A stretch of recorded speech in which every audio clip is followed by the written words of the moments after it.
नमस्कार, स्वागत करती हूं आप सभी का भारत 24 पर। मैं हूं आपके साथ पूर्णिमा मिश्रा और वक्त है इंडिया स्टोरी का। सुपर पावर, यह शब्द सुनना आजकल काफी आम हो गया है, क्योंकि आजादी से पहले ग्रेट ब्रिटेन तो आजादी के बाद से अमेरिका रूस को सुपर पावर के रूप में देखते, सुनते और समझते रहे। लेकिन बीते एक दशक में इस शब्द का इस्तेमाल भारत के संदर्भ में भी किया जाने लगा है। दुनिया का कोई राष्ट्राध्यक्ष हमारे प्रधानमंत्री को बॉस कह रहा है, कोई पैर छू रहा है, कोई सारे नियम कानून तोड़कर हमारे प्रधानमंत्री के स्वागत के लिए एयर बेस पर खड़ा है। यह सब हकीकत में हो रहा है और ऐसे में सवाल उठता है कि कभी सांप सपेरों का देश कहे जाने वाले भारत ने खुद को सुपर पावर वाली रेस में शामिल कैसे किया? कब समय बदला और कब दुनिया में वर्ल्ड ऑर्डर बदला? कब हमारे साथ सुपर पावर शब्द जुड़ने लगा? इसके लिए सबसे पहले सुपर पावर होने का मतलब समझना होगा। सुपर पावर होना होता क्या है? एक देश के लिए सुपर पावर होने का मतलब होता है जमीन, आसमान और समुद्र पर सबसे शक्तिशाली प्रभुत्व होना। एक भी मोर्चे पर आप कमजोर पड़ते हैं तो सुपर पावर की श्रेणी से बाहर हो जाते हैं। और सुपर पावर बनने का सबसे पहली एलिजिबिलिटी और उसका क्राइटेरिया है इकोनॉमी, यानी कि अर्थव्यवस्था। जमीन पर भारत की इकोनॉमी कैसे काम कर रही है, यह दुनिया भर की रेटिंग एजेंसीज खुद बताती हैं आंकड़ों के जरिए। स्पेस में हम अब किसी से पीछे नहीं, यह भी सब जानते हैं। लेकिन समुद्र में हमारी स्थिति क्या है, यह समझना भी जरूरी है। समुद्र में होते सबसे बड़े क्रांतिकारी बदलावों को हमारे शहर में छपने वाले अखबार शायद इग्नोर कर जाते हैं, और शायद यही वो वजह है कि हम भारत में हो रही नीली क्रांति का खा गा भी नहीं जानते हो। यकीन करिए, यह आज के दौर की सबसे बड़ी ग्रोथ स्टोरी है, जिसकी स्टोरी टेलिंग हम आज करेंगे अपने खास शो इंडिया स्टोरी में।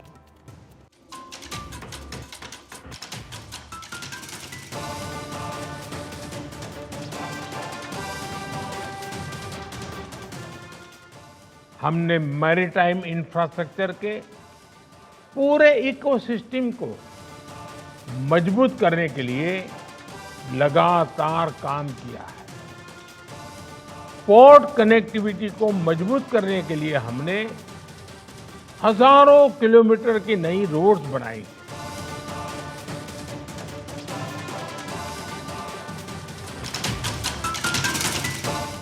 पोर्ट्स फॉर प्रॉस्पेरिटी और पोर्ट्स फॉर प्रोग्रेस का हमारा विजन धरातल पर लगातार बदलाव ला रहा है।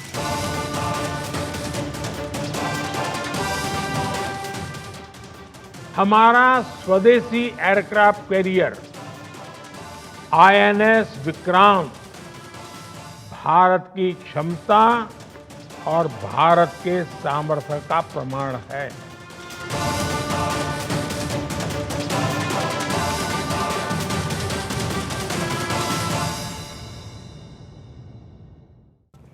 समुद्र और ट्रेड का सबसे पहले संबंध आप समझिए। सड़क के रास्ते ट्रेड में अगर ₹1.5 का खर्च आता है, तो वहीं रेल के रास्ते ट्रेड करने पर, व्यापार करने पर यह खर्चा ₹1 हो जाता है। लेकिन उसी ट्रेड को अगर समुद्र के रास्ते किया जाए तो यही खर्चा 20 से 30 पैसे का आता है। यह आंकड़ा मैंने प्रधानमंत्री मोदी के एक भाषण से कोट किया है। एक बार आपको वो सुनवा देती हूं। सामान को ले जाने में अगर सड़क के रास्ते ₹1.5 का खर्च होता है, तो उतना ही सामान ले जाने के लिए रेल के जरिए ₹1 लगता है।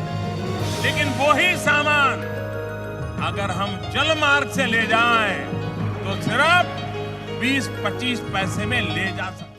यहां पर साफ होता है कि समुद्र ट्रेड के लिए कितना जरूरी है। ट्रेड होगा तो अर्थव्यवस्था मजबूत होगी।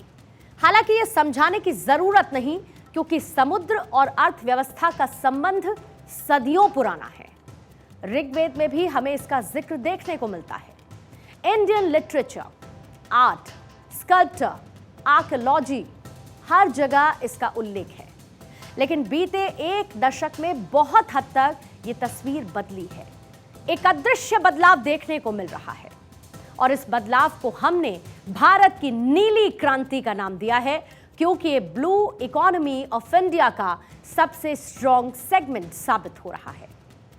इस स्ट्रॉन्ग सेगमेंट की टाइमलाइन को देखते हैं, मतलब कि बिगिनिंग यानी कि हम कहां पर खड़े थे और उसके बाद फिलहाल हम कहां हैं और अब हमें आगे कहां पर पहुंचना है, उसको समझने के लिए सबसे पहले आप ये दो तस्वीरें देखिए।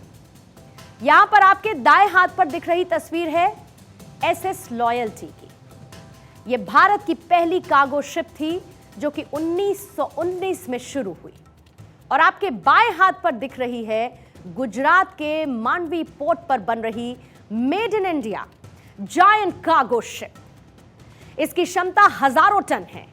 यह शिप भारत में ही बनेगी, भारत के लिए ही व्यापार करेगी। मतलब वाहन भी हमारा, सामान भी हमारा और इससे पैदा होने वाला पैसा भी हमारा। आज का भारत अगले 25 सालों में विकसित होने के लक्ष्य पर काम कर रहा है। हम हर सेक्टर में क्रांतिकारी परिवर्तन ला रहे हैं। भारत में मैरीटाइम इंफ्रास्ट्रक्चर के पूरे इकोसिस्टम को मजबूत करने के लिए लगातार काम चल रहा है। समुद्र की समृद्धि के लिए प्रधानमंत्री नरेंद्र मोदी न्यू इंडिया का विजन लेकर आए।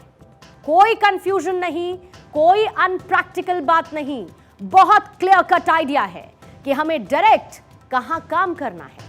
और इसके लिए आप ये 4 तस्वीरें देखिए।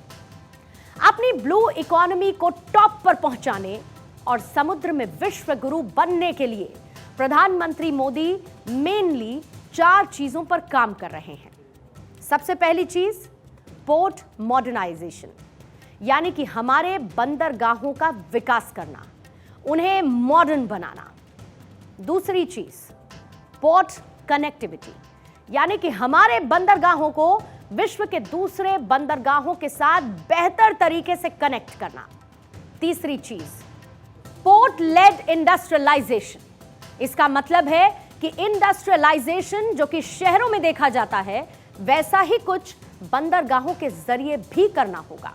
चौथी चीज कोस्टल कम्युनिटी डेवलपमेंट, और इसका एक ह्यूमैनिटेरियन एंगल भी है।